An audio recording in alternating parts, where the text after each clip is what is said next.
नमस्कार दोस्तों, स्वागत है आपका हमारी नई वीडियो में। जैसा कि आप लोग जानते हैं कि हम बायोलॉजी की सीरीज चला रहे हैं। बायोलॉजी की सीरीज के अंतर्गत जो हमारी लास्ट क्लास थी उसमें हमने पोषण के बारे में जाना था। पोषण के जितने भी उसके अंतर्गत जितने भाग हैं पोषण के, उनको हमने खत्म किया था, जिसमें कार्बोहाइड्रेट, वसा, प्रोटीन और विटामिन और खनिज लवण और जल के बारे में हमने विस्तार से चर्चा की थी।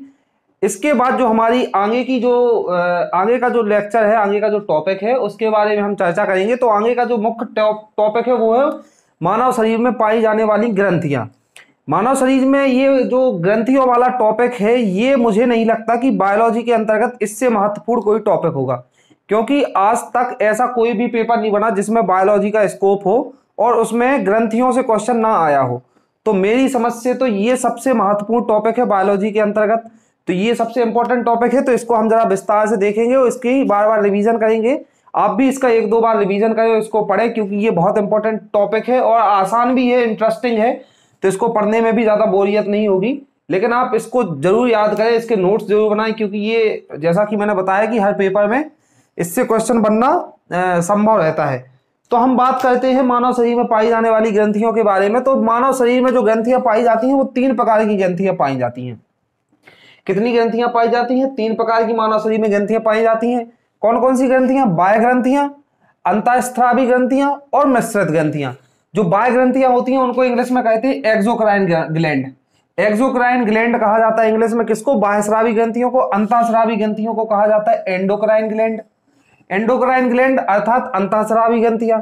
इसके बाद जो तीसरी होती है वो है मिश्रित ग्रंथि, यानी मिक्स्ड ग्लैंड, यानी मिश्रित ग्रंथियां। तो ये जो 3 प्रकार की ये ग्रंथियां पाई जाती हैं मानव शरीर में, बाह्यस्रावी ग्रंथियां, अंतःस्रावी ग्रंथियां और मिश्रित ग्रंथियां। इसके बाद हम एक एक ग्रंथि के बारे में चर्चा करेंगे कि बाह्यस्रावी ग्रंथि के अंतर्गत कौन सी ग्रंथियां आती हैं, अंतःस्रावी ग्रंथि के अंतर्गत कौन सी ग्रंथियां आती हैं, एवं मिश्रित ग्रंथि के अंतर्गत कौन कौन सी ग्रंथियां आती हैं और उनका क्या क्या कार्य होता है, इनके बारे में हम विस्तार से चर्चा करेंगे। तो बाह्यस्रावी ग्रंथि के अंतर्गत हम देखते हैं कि बाह्यस्रावी ग्रंथियों का क्या कार्य होता है, ये किस प्रकार की होती है, तो इनके बारे में हम डायग्राम से चर्चा करेंगे। तो जो बाह्यस्रावी ग्रंथि होती है ये शरीर के अंदर बना पदार्थ, नलिकाएं यानी डक्ट के माध्यम से ये बाहर निकाल देती है। ऐसे पदार्थों को ये शरीर से बाहर निकालती है जिनकी शरीर को आवश्यकता नहीं होती है। यानी ये जो पदार्थ होते हैं ये शरीर में बनते हैं, लेकिन इनकी शरीर को आवश्यकता नहीं होती है। इसलिए इन ग्रंथियों के द्वारा, जो बाह्यस्रावी ग्रंथियां होती हैं, इनके द्वारा इन पदार्थों को बाहर निकाल दिया जाता है, क्योंकि इनको शरीर की आवश्यकता नहीं होती है। तो बाह्यस्रावी जो ग्रंथियां होती हैं इनके द्वारा बाहर निकल जाता है कौन? जो पदार्थ शरीर में बनता है जिनकी शरीर को आवश्यकता नहीं होती। यदि हम उदाहरण के तौर पर बात करें कि ऐसी कौन सी ग्रंथियां हैं जो ऐसे कौन से पदार्थ हैं जो बाहर निकलते हैं, कौन सी ग्रंथियों के द्वारा निकलते हैं, तो उसमें हम देखेंगे सबसे पहले अश्रु ग्रंथि। अश्रु ग्रंथियां हमने देखी हैं, हमारी जो आंखों की जो ग्रंथियां होती हैं अश्रु ग्रंथियां, इनमें से जब शरीर में अश्रु बनते हैं तो इन ग्रंथियों के माध्यम से बाहर निकलती है, क्योंकि अश्रुओं का शरीर में कोई भी कार्य नहीं रहता है, इसलिए ये बाह्यस्रावी ग्रंथि अश्रु ग्रंथि के द्वारा अश्रु बाहर आ जाते हैं। इसके बाद हम बात करेंगे लाल ग्रंथि की। लाल ग्रंथि होती है जो हमारे मुंह में सलाइवा बनती है, लाल बनती है, उसको बाहर निकालती है लाल ग्रंथियां। लाल ग्रंथि के बाद हम बात करेंगे स्वेट ग्रंथि की। तो जो स्वेट ग्रंथि है, पसीना वाली जो ग्रंथि होती है स्वेट ग्रंथि, तो पसीना जब बॉडी में बनता है तो वो बाहर निकलता है, वो स्वेट ग्रंथियों के माध्यम से निकलता है। तो ये जो ग्रंथि है, जैसे पसीना हो गया, लाल हो गई या अश्रु हो गई, तो इनकी शरीर को कोई आवश्यकता नहीं होती है, तो इन ग्रंथियों के माध्यम से ये बाहर निकल आते हैं। कौन सी ग्रंथियों? बाह्यस्रावी ग्रंथियों के माध्यम से, यानी एक्सोक्राइन ग्लैंड के माध्यम से। इसके बाद हम बात करेंगे अगली जो ग्रंथि है वो है अंतःस्रावी ग्रंथि। अंतःस्रावी ग्रंथि के अंतर्गत हम देखेंगे कि अंतःस्रावी ग्रंथियां जो होती हैं ये जो शरीर के अंदर जो हार्मोन बनते हैं, वो शरीर के अंदर जो हार्मोन बनते हैं, तो ये इनमें ग्रंथियां नहीं पाई जाती हैं। इनके द्वारा हार्मोन्स का आदान प्रदान किया जाता है अंतःस्रावी ग्रंथियों के द्वारा, क्योंकि अंतःस्रावी ग्रंथियों में डक्ट नहीं होती है, यानी नलिकाएं नहीं होती है।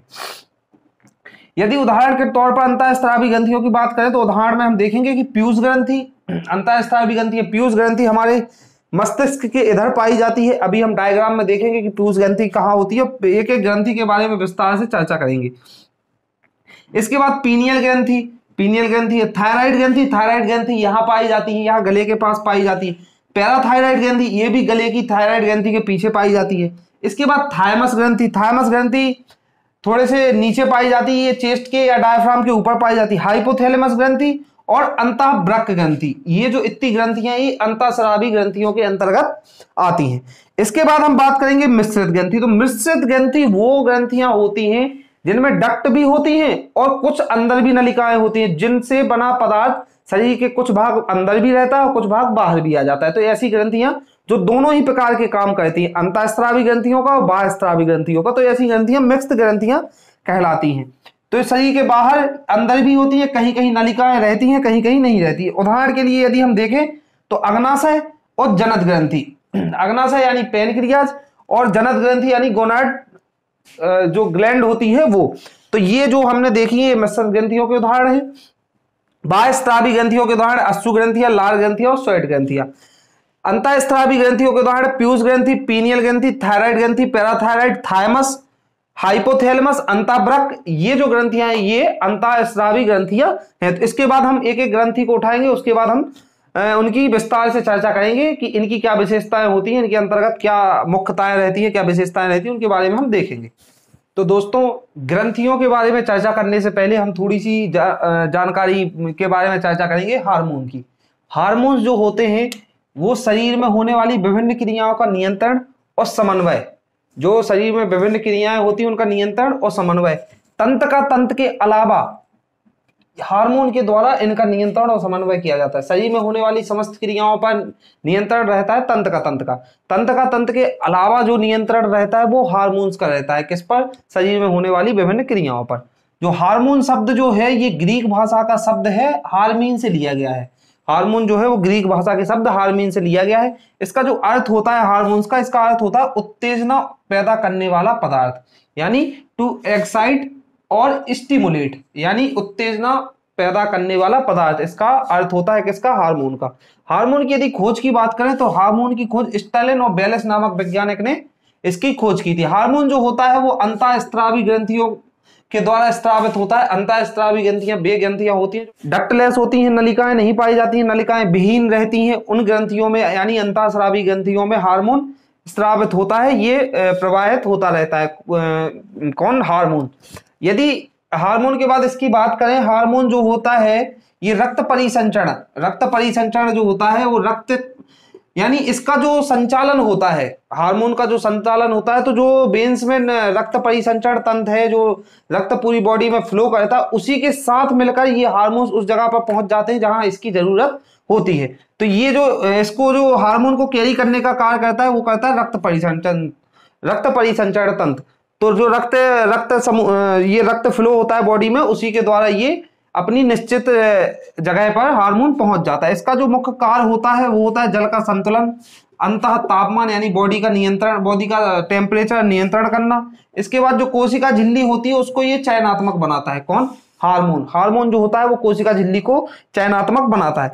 इसके बाद हम बात करेंगे जो इंपॉर्टेंट है अंतःस्रावी ग्रंथियों के बारे में। अंतःस्रावी ग्रंथियां जो होती हैं वो 9 प्रकार की होती हैं। अंतःस्रावी ग्रंथियां 7 प्रकार की होती हैं वैसे तो, लेकिन जो 2 प्रकार हैं वो मिक्स ग्रंथियों के हैं। मिक्स ग्रंथियों में अग्नाशय यानी पैनक्रियाज और जनन, ये दोनों ग्रंथियां ये मिक्स हैं, क्योंकि इनमें अंतःस्रावी भी हैं और ये अंतःस्रावी भी हैं और बाह्यस्रावी भी हैं, इसलिए इनके बारे में भी हम चर्चा करेंगे। तो 9 इनके जो प्रकार हैं वो कौन कौन से? पीयूष ग्रंथि यानी पिट्यूटरी ग्लैंड, पीनियल ग्रंथि यानी पीनियल ग्लैंड, थायराइड ग्रंथि यानी थायराइड ग्लैंड, पैराथायराइड ग्रंथि यानी पैराथायराइड ग्लैंड, थाइमस ग्रंथि थाइमस ग्लैंड, हाइपोथैलेमस ग्रंथि हाइपोथैलेमस ग्लैंड, अधिवृक्क ग्रंथि यानी एड्रीनल ग्लैंड, अग्नाशय यानी पैनक्रियाज ग्लैंड और जनन ग्रंथि यानी गोनोइड ग्लैंड। तो इनके बारे में हम एक एक ग्रंथि को उठाएंगे, इनके बारे में विस्तार से चर्चा करेंगे कि इनकी क्या विशेषताएं हैं। चलिए देखते हैं। तो दोस्तों इसके बाद हम बात करेंगे अंतःस्रावी ग्रंथियों के अंतर्गत हमारी पहली ग्रंथि जो सबसे इंपॉर्टेंट ग्रंथि है उसका नाम है पीयूष ग्रंथि की। तो जो पीयूष ग्रंथि है यह स्कल्प वाले हिस्से में स्फेनॉइड के पास सेला टाइल्स का गड्ढा में मटर के दाने के आकार की होती है। यानी यदि हम बात करें कि ये जैसे किसी इंसान की खोपड़ी है, ये जैसे किसी मनुष्य की वो है, तो ये जो इसका मस्तिष्क वाला हिस्सा है, तो मस्तिष्क ये हो गया स्कल्प, ये हो गया इसका स्फेनॉइड, ये इसके अंदर जो है वो हो गया सेला टाइसिका, ये है सेला टाइसिका, और इसके अंदर जो ग्रंथि पाई जाती है ये है पिट्यूटरी ग्लैंड।